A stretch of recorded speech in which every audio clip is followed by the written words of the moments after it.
senhoras e senhores senadores, a todos que nos estão acompanhando agora pela TV Senado, pela Rádio Senado, e aproveito para fazer um cumprimento especial a toda a equipe, tanto da Rádio Senado quanto da TV Senado, porque tenho percorrido o estado de Mato Grosso, lá nos rincões, lá no interior, e noto o quanto esse instrumento de comunicação é bem visto e ouvido nos lugares mais recônditos dessa nação brasileira. Senhor presidente, no último domingo tivemos novamente a população brasileira indo às ruas. Eu vi um certo ar de comemoração por parte dos simpatizantes do governo que saiu, comemorando porque diz que foi um fracasso as manifestações. Eu vejo que manifestação é sempre um sucesso, seja ela de qual matiz for, porque significa que a população está participando da vida política do país e está indo às ruas manifestar o seu contentamento ou descontentamento. Mas, enfim, o certo é que se essa manifestação tivesse sido do lado do PT, provavelmente hoje estaria todos os 4 cavaleiros aqui dizendo que teria sido um sucesso, que a Paulista foi lotada, mas como não foi, estão nas redes sociais dizendo que foi um fracasso. Eu queria parabenizar todos os movimentos que foram às ruas manifestar o seu apoio aos temas que defendiam, como o fim do foro privilegiado, apoio à Lava Jato, os temas mais variados. Eu acho que isso é muito bom para a democracia, as pessoas se manifestarem. Mas se manifestaram de forma pacífica, de forma ordeira, dando mais uma vez uma aula para alguns grupos que, quando vão se manifestar, fazem da quebradeira, das pichações, o mote da sua manifestação. Recentemente mesmo aqui em Brasília, quebraram todas as vidraças do Ministério da Agricultura, já tinham quebrado do Ministério da Educação, e cada vez que Boulos e sua turma saem para as ruas, é uma quebradeira imensa. Ele, na ânsia de substituir, de ser o novo Lula, pega um caminho totalmente diverso do que deve ser a conduta daqueles que prezam pela democracia. Mas, senhor presidente, também nessa mesma linha, o que eu tenho observado é que, após perder, entregar de mão beijada a outorga que a população brasileira tinha dado, o ex-presidente Lula tem feito, cada vez que pega o microfone, tem feito um verdadeiro, eu diria, terrorismo verbal. Desde chamar os outros de ilegítimo, desde passar aquela ideia arrogante de que só ele é dono da verdade, até mentir deslavadamente para a população brasileira. Isso tudo na ânsia de recuperar as ruas que outrora lhe amou tanto. Recentemente, eu estava assistindo um vídeo, senhor presidente, em que Lula dava uma entrevista e dizia o seguinte, que quando, abro aspas, quando a gente está na oposição, a gente mente mesmo. Certa vez eu estava em Paris com o Roberto Marinho e com o Jaime Lerner, isso palavras do Lula. E aí, no debate, eu disse que o Brasil tinha 25 milhões de crianças de rua e disse que foi falando aquelas mazelas todas do Brasil. Disse que ele achava bonito falar mal do Brasil e disse que foi aplaudido de pé pelos franceses e tal. Aí, quando ele sentou, Jaime Lerner falou no ouvido dele, ô Lula, não tem como ter 25 milhões de crianças de rua, senão a gente nem andava na rua. Ele falou, e essa é a realidade, a gente fazia uma passeata e jogava um número lá para cima para dizer que... E depois Lindbergh também confirmou isso aí. Então, eu estou repetindo isso aqui por quê? Para que a gente fique de ouvidos abertos, de olhos bem abertos ao discurso que está sendo feito agora. Hoje anunciaram que vão fazer uma homenagem no dia 21 de abril lá em Minas Gerais, ao ex-presidente Lula. Numa alusão de dizer, de compará-lo com Tiradentes, esse mártir da independência brasileira, que ali começavam os sonhos de independência. A mim, muita gente ficou chocada, eu vi alguns amigos comentando, nossa, mas está se comparando com Tiradentes? Eu falei, eu acho que é até pouco, porque para quem já se comparou com Jesus Cristo, há poucos dias ele se comparava a Jesus Cristo, então não fiquei admirado com isso. Embora que eu ache que da forma com que está se aparecendo nas delações, está mais para Barrabás do que para Jesus Cristo.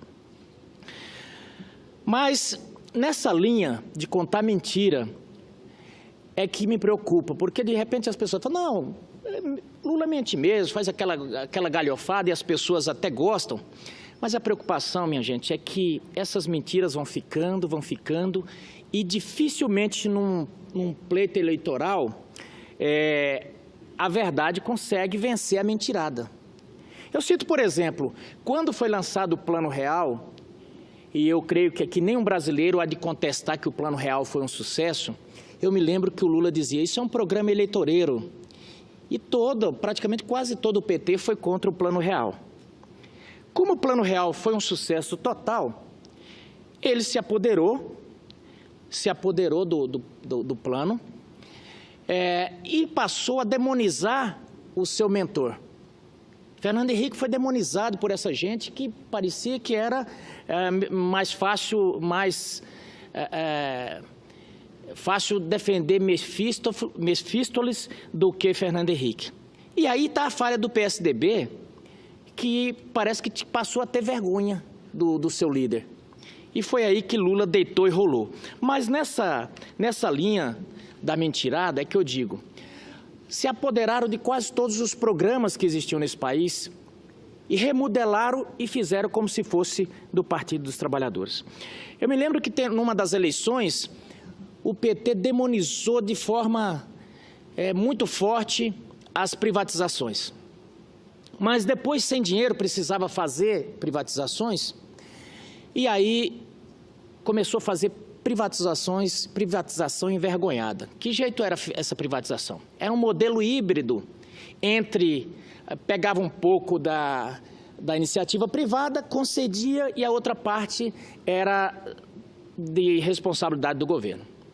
E aí é que eu quero chegar, para ver o resultado dessas mentiras todas, o quanto tem impacto na vida da sociedade. A BR-163, ela foi concedida nesse modelo híbrido, e lá no meu estado resolveram fazer um edital em que a concessionária que ganhou a licitação, que ganhou a concessão, ela faria 10% da obra e a partir daí já poderia cobrar pedágio. E a outra parte dessa duplicação, dessa nova rodovia, seria feita pelo DENIT. Obviamente que o restante ia ser continuado pela concessionária. E aí o que aconteceu? A concessionária fez sua parte, 10%, e a parte do DENIT não foi feita. Até hoje se arrasta. Isso bem antes da Copa, já há bastante tempo. O certo é que os mato-grossenses hoje pagam pedágio e não tem a rodovia duplicada. E para complicar, quando veio a Operação Lava Jato, que a Norberto Odebrecht entrou como protagonista desse escândalo, o BNDES trancou os financiamentos e o restante da obra lá em Mato Grosso está praticamente parado e ninguém sabe se vai sair ou não. E aqui faço um parêntese para que o governo brasileiro, a Casa Civil, possa chamar às falas o BNDES. BNDES não é banco de entesouramento, é Banco de Fomento e Desenvolvimento. E o Estado de Mato Grosso nada tem a ver com a confusão de gente safada que fez corrupção, que se embrenhou em lamaçal. O Estado de Mato Grosso quer e precisa da rodovia BR-163 duplicada. Mas, continuando, senhor presidente, Esse foi o modelo, chamado modelo híbrido, que eles não chamavam de privatização, dava outro nome, um apelido bonito para não dizer, não, nós não estamos fazendo privatização. Na verdade, era privatização. Acontece que deu errado. E aí o Brasil nem teve o retorno do serviço e ficou sem a obra tão necessária. Esse modelo, essa retórica de passar simplesmente a ideia de que o mundo é perfeito, que o PT é dono da verdade, que a verdade está com esse grupo que defende essas ideias, tem prejudicado muito o Brasil.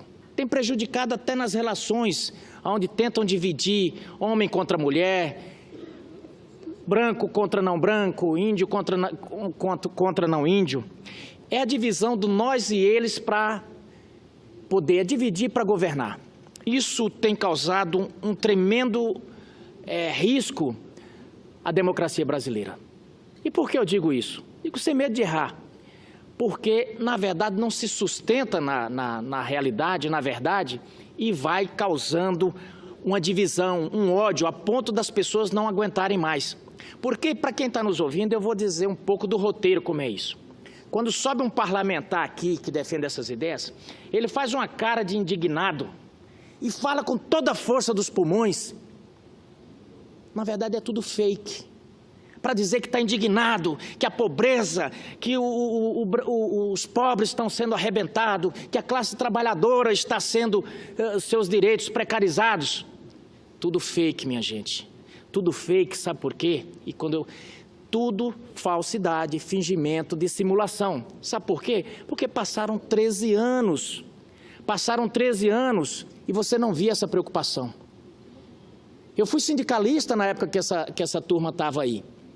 Não tinha a menor vontade, aliás, corria da classe trabalhadora.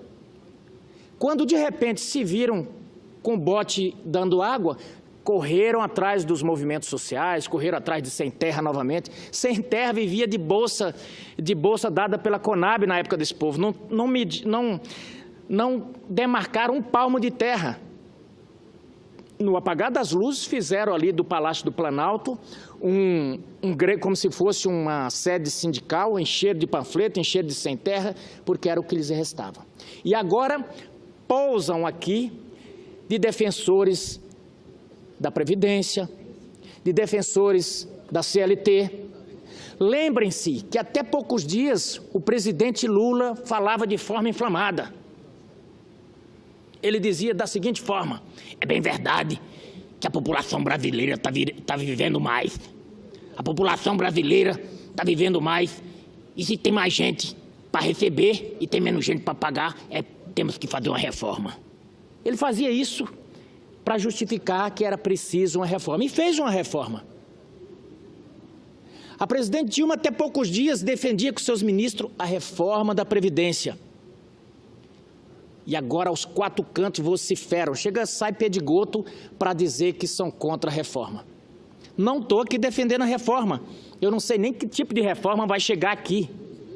E do jeito que está, realmente, toda a base aqui já disse que não vota na reforma. Mas o que eu mostro aqui é a incoerência dessa gente. A incoerência de quem mente, mas sem pestanejar, para voltar a pegar a viúva novamente. Querem o dinheiro da viúva. Essa é que é a verdade. Essa história de defender o Brasil, não vejo preocupação alguma com o Brasil.